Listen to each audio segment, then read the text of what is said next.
सद्गुरु श्री ब्रह्मचैतन्य महाराज गोंदवलेकर यांचं प्रवचन 3 जून.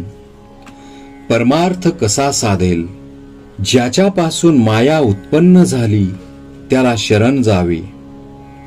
त्याला शरण जाण्याच्या आड काय येते ते पहावे.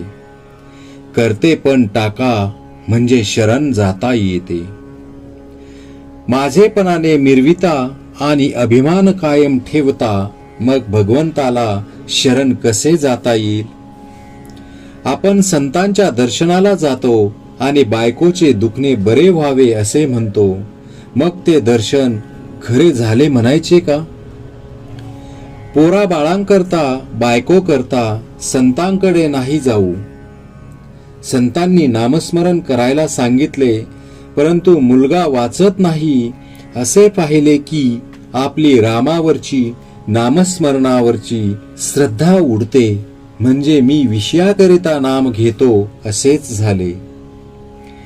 विषय सुटावेत असे वाटते, पण ते सुटतच नाहीत. याचे कारण आमची बलवत्तर इच्छाच नसते. संन्यास घ्यायला निघाला तर बायको पोर घेऊन आडवी येते. तिला दूर सारून निघाला पण पुढे मोहात पडून परस्त्री करण्याची वेळ येते. म्हणून व्यसनाकरिता हे सर्व करतो, परंतु परमार्थाकरिता विषय आणि मोह दूर करून साधन कर म्हटले तर निरनिराळ्या सबबी आपल्या डोळ्यासमोर उभ्या राहतात. 24 वर्ष अभ्यास केला तरी पोटभर खायला मिळत नाही, मग परमार्थ मात्र 2 वर्षात साध्य व्हावा असे कसे म्हणावे? शांती ही परमार्थाची पहिली पायरी आहे. परमार्थ हा समजुतीचा आहे, उगीच कष्ट करण्याच्या किंवा पारायणाचा नाही. बद्रीनारायणाची यात्रा करूनही तो साधणार नाही. त्यापेक्षा भगवंताच्या अनुसंधानात राहिल्याने जास्त फायदा होईल. काही खेळ जसे एकट्यानेच खेळायचे असतात, तसा परमार्थ हा आपल्याशीच करायचा खेळ आहे.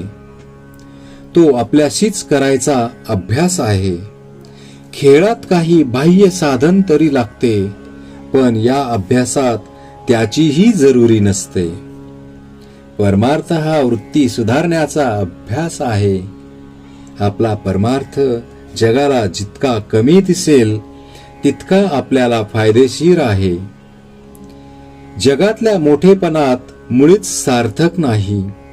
खरा मोठेपणा नसताना उगीच मोठेपणा वाटणे हा तर फार मोठा घात आहे.